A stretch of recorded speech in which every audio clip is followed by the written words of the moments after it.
Tahimik ang buong bahay. Madaling araw na. Ako lang mag-isa. Katatapos ko lang manood ng horror movie. Nagpapatay sindi pa ang ilaw sa sala. Kaya nagdesisyon akong umakyat sa kwarto. Pagpasok ko, pansin kong medyo bukas ang bintana.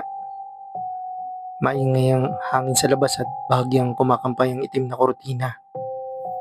Sinara ko agad yun at bumalik sa kama. Ngunit habang nakahiga, ay parang may kakaibang pakiramdam akong hindi ako nag-iisa. Parang may nakasilip sa likod ng kortina. Tumayo ako, binuksan ang ilaw. Ngunit wala. Pinilit kong huwag matakot. Baka guni-guni ko lang to, sabi ko sa sarili ko. Bumalik ako sa pagkakahiga. Pinikit ko ang aking mga mata.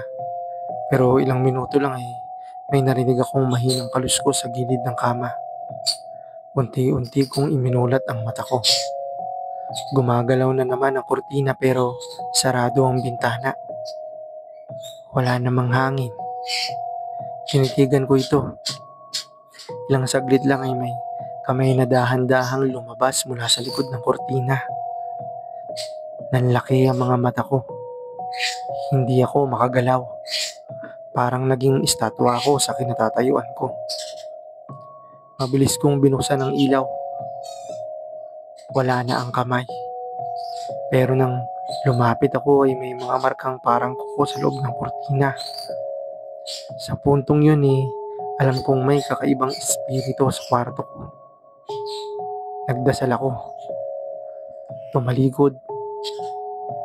Papalabas na sana ako ng kwarto nang biglang bumagsak ang kortina at isang malamig na boses ang bumulong sa tenga ko. Wala ka na dapat dito.